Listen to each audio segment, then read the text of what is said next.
Pensée juive, présentée par le grand rabbin Olivier Kaufmann.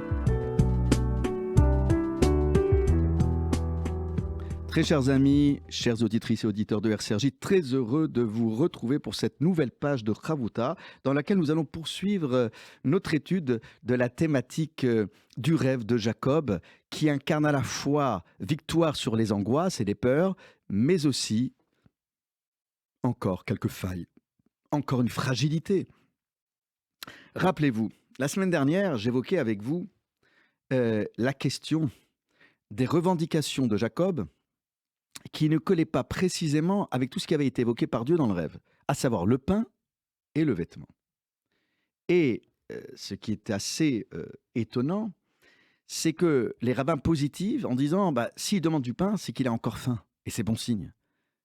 S'il demande des vêtements, c'est qu'il en éprouve encore le besoin, et donc qu'il est capable encore de se projeter dans l'avenir, faire des projets, exprimer des besoins.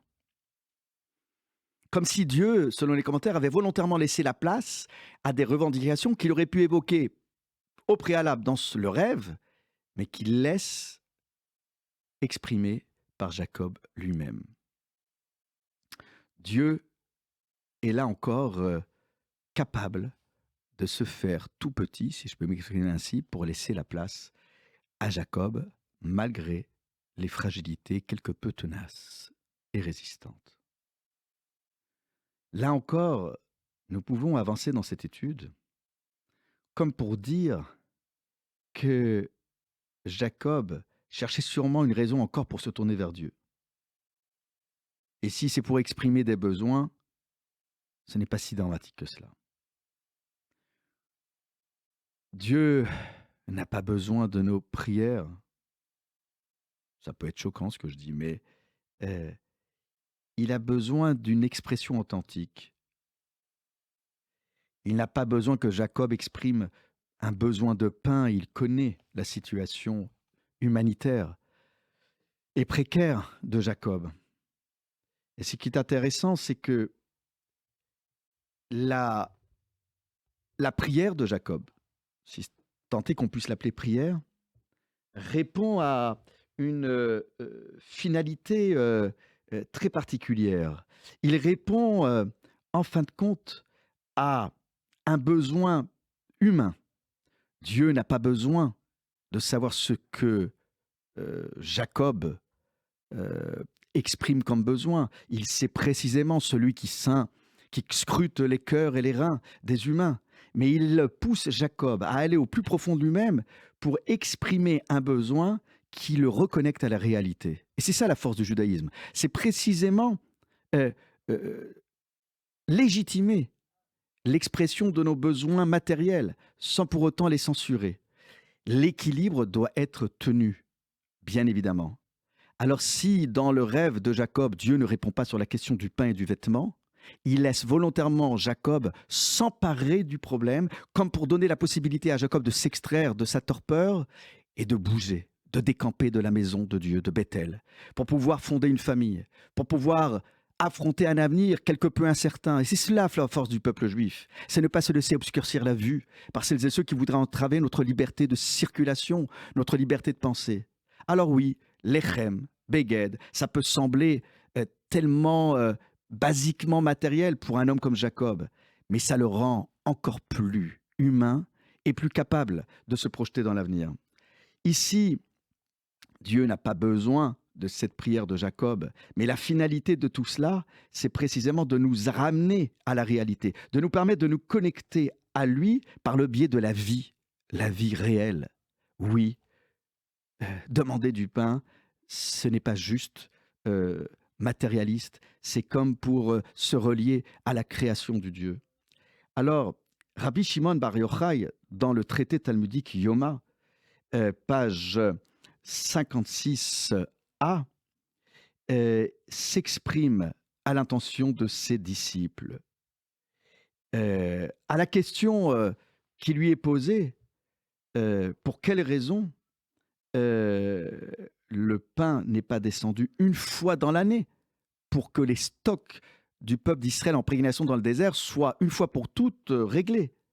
C'est précisément une question qui peut être posée. Israël aurait pu tout à fait stocker la manne céleste et lui donner la possibilité de scruter qu'une fois par an le ciel pour récolter la manne qui tombait du ciel. Eh bien non. Si Dieu répète à l'envi, sauf le Shabbat, cette descente de la manne, c'est précisément pour susciter à la fois des besoins quotidiens qui vont pousser l'homme à s'exprimer à son attention, à verbaliser le besoin et donc à rester en lien avec Dieu. Alors certains pourraient me rétorquer que c'est une dépendance affective que Dieu veut installer à l'endroit de son peuple. D'autres pourraient aller encore plus loin en disant mais vous êtes conditionnés de cette manière à être liés pour l'éternité à Dieu. Oui, mais ce lien, nous le revendiquons. Nous le revendiquons sans pour autant entraver notre liberté de pensée et de discussion et de disputation avec Dieu, dans le sens noble du terme, bien sûr. Eh bien, c'est ce que veut exprimer Rabbi Shimon Bar Yochai. C'est précisément que cette récolte quotidienne allait susciter une prière quotidienne. Oui, on pourrait prier aussi une fois par an. Pourquoi s'astreindre 3 fois par jour à entretenir un lien qu'on pourrait tout à fait maintenir par le biais d'une prière annuelle? C'est cette constance, cette manière d'entretenir un lien amoureux tout autour de choses basiques comme des preuves d'amour, le pain et le vêtement évoqués par Jacob. Il y a quelque chose aussi de très profond dans la foi juive, dans la Emouna.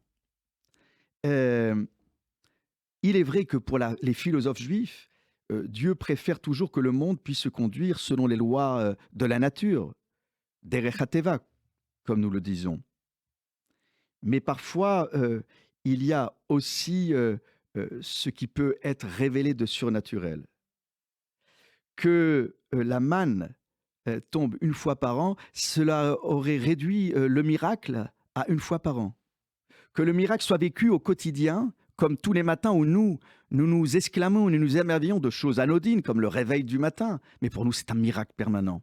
De pouvoir déceler le miracle là où d'autres pourraient rester indifférents, c'est précisément la force du peuple juif. De déceler. Ce que je disais dans l'émission précédente, c'est-à-dire être un scrutateur averti des petites choses de la vie qui passent inaperçues pour le plus grand nombre.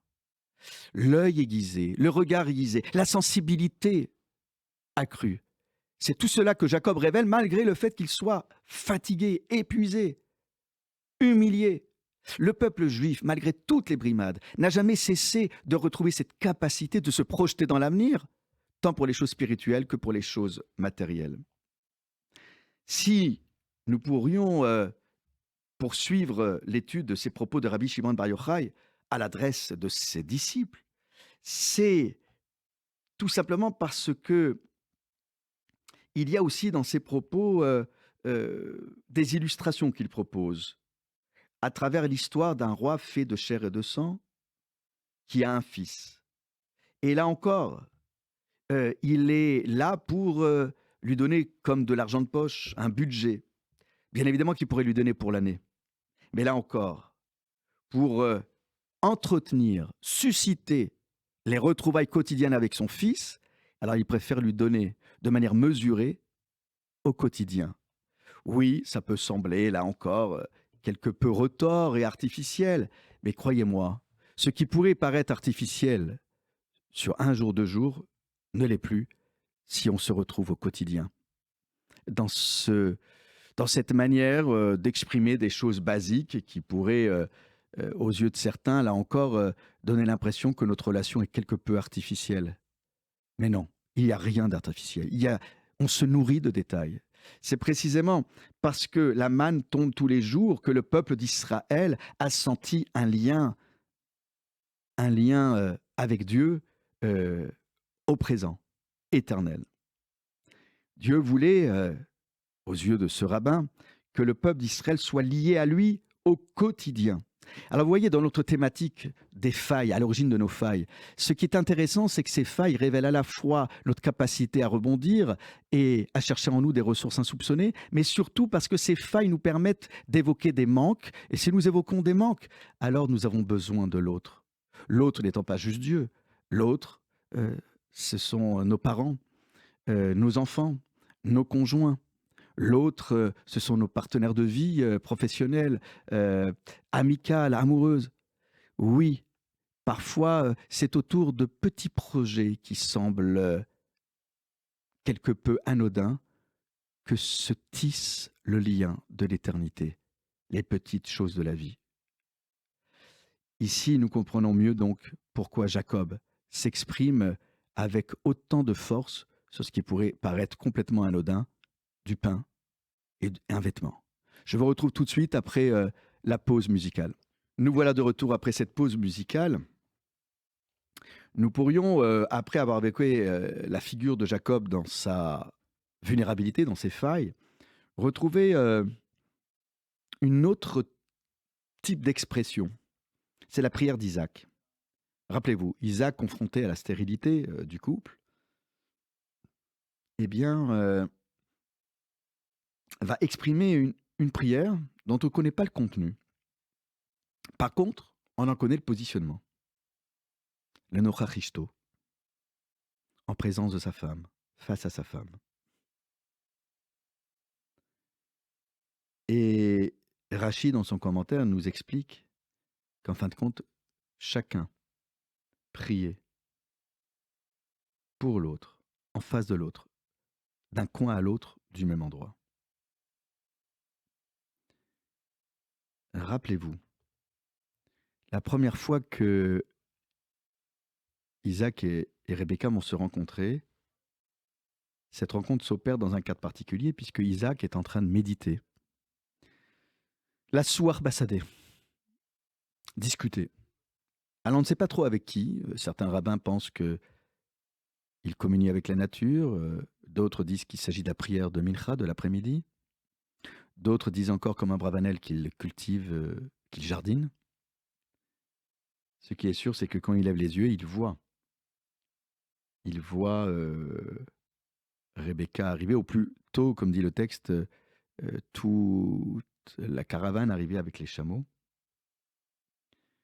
Et Rivka, elle aussi, lève ses yeux et elle voit Isaac et elle interpelle Eliezer.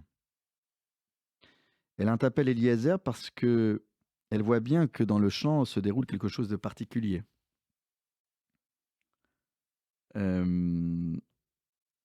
Rachi nous explique que Rebecca a vu Isaac prier. Et quand Rebecca voit cela, voit un homme debout en train de prier, elle comprend qu'il y a quelque chose de singulier chez Isaac. Et elle se préoccupe de l'identité de cet homme qui à la fois l'interpelle et peut-être aussi l'inquiète. Elle qui n'a pas vécu dans un environnement dans lequel on entretenait la spiritualité. Bien au contraire, on entretenait l'appât du gain, la cupidité, puisque son père Laban était à l'affût de tout ce qui brillait et étincelait. Lorsque on regarde attentivement le Midrash, on nous dit que Ravuna a vu quelque chose de particulier. Il a compris que Rebecca avait saisi la prière d'Isaac. Elle avait compris qu'il y avait une grandeur dans la manière de s'exprimer chez Isaac. Un commentateur, Rabbi Naftali Tzvi Berlin, dans son ouvrage de commentaire sur le Pentateuque, Haïmek Davar, nous explique que si Rebecca en arrive à tomber de sa selle du chameau, c'est parce qu'elle avait l'impression qu'il y avait quand même quelque chose de singulier, qui dépassait l'entendement. Ce Isaac qui avait été confronté à une expérience singulière, celle d'être ligoté et menacé d'être immolé par son père, et j'étais jamais totalement redescendu du mont Moria. La prière d'Isaac, c'est l'expression de quelque chose de très fort. Eh bien, Isaac et Rebecca, lorsque ils se retrouvent plus tard à prier ensemble pour avoir un enfant, certes, la volonté d'avoir un enfant, c'est quelque chose de basique et de très humain et naturel, mais lorsqu'il s'agit de se projeter dans l'avenir, toujours cette projection dans l'avenir, où on voudrait précisément, selon les commentaires, non pas juste faire l'enfant, mais édifier la postérité d'Abraham, telle qu'elle avait été promise par Dieu, postérité d'Israël. Alors là, il y a un enjeu qui dépasse Rebecca et Isaac. Oui, on peut parler du pain et du vêtement, mais là, on parle plutôt d'un destin spirituel qui dépasse juste la question de vaincre l'infertilité pour avoir un enfant. Le Talmud Ta'anit, page 2a, nous explique que Rabbi Yochanan avait édicté ce principe, qu'il y avait 3 clés entre les mains de Dieu, qui n'avaient pas été transmises par le biais d'un émissaire. La clé des pluies, la clé de l'enfantement et la clé de la résurrection. Comme pour nous dire que ces 3 choses étaient à part. Dans la tradition juive, il y a beaucoup de choses qui arrivent d'en haut, mais par le biais d'émissaires. On rencontre dans sa vie des gens qui, consciemment ou inconsciemment, se révèlent être notre porteur de bonheur. Et là, il semblerait que ces 3 clés soient liées à quelque chose qui soit beaucoup plus fort, qui s'apparente à l'éternité. Et là, Dieu intervient directement. Et sur cette question, nous pouvons aussi retrouver toutes sortes de questions, toutes sortes de problématiques, pardon. Mais ce qui est sûr, c'est que le fait que le texte insiste d'abord sur la prière, et quand on regarde attentivement ce passage du livre de la Genèse au chapitre 25, verset 21, on voit bien que ce qui justifie la prière, c'est la stérilité. Et le texte dit même, elle est stérile. Et c'est là où nous pourrions là aussi nous interroger sur la difficulté d'installer avec Dieu quelque chose qui ne se résume pas juste à une demande, voilà, ou à une exigence. Notre fragilité, c'est aussi notre incapacité à, à donner naissance à toutes sortes de possibilités. Et là encore, on voit que cette prière, dont on ne connaît pas le contenu, contrairement à la prière de Jacob, laisse la possibilité au rabbin d'être très inventif et créatif. Et c'est tout cela aussi qui nous intéresse. Là, la prière supplante le contenu même de la prière. Ce qui nous intéresse, ce n'est pas tant le fait qu'ils prient parce qu'ils sont confrontés à l'infertilité, c'est le fait qu'ils soient capables encore de prier. Lorsqu'on est confronté à des portes fermées, où on sait que cela ne dépend plus de nous, mais que cela dépend que d'en haut, alors, sans tomber dans une forme de désespérance, on s'en remet un peu aussi à Dieu. Cette fragilité, elle nous pousse aussi parfois à retourner à une forme d'humilité pour retourner vers nos origines. Comme pour nous dire que ce qui nous importe, c'est l'acte d'expression de la prière. C'est être capable encore de prier malgré toutes les portes fermées. Eh bien, ici, nos maîtres ont l'habitude de dire quelque chose de très connu, c'est que En somme, à part, Sarah, à propos de laquelle le texte, dit clairement qu'il y a un problème physiologique, toutes les autres femmes, ce sont des stérilités qui ne sont pas, exprimées en termes biologiques. Comme si, il fallait attendre que les femmes s'insèrent aux côtés de leurs époux, comme Rebecca et Isaac, pour ne pas, chercher une solution autre que celle d'avoir un enfant ensemble et pas avec quelqu'un d'autre. Il y a donc une forme là de ténacité, de détermination qui nous permet aussi d'évoquer nos failles comme parfois aussi une forme de jusqu'au boutisme. C'est-à-dire que parfois on dit bon ben accepte tes failles. Et là, on ne peut pas. C'est pas qu'on ne veut pas, c'est qu'on ne peut pas, c'est qu'on n'a pas le droit d'accepter ces failles. Parce que là, il s'agit du combat pour la vie. Et donc, c'est pour toutes ces raisons que là, on voit que, à travers cette figure d'Isaac et de Rebecca, il y a autre chose que nous pouvons dire sur nos failles. C'est précisément la conclusion que je voulais vous livrer aujourd'hui.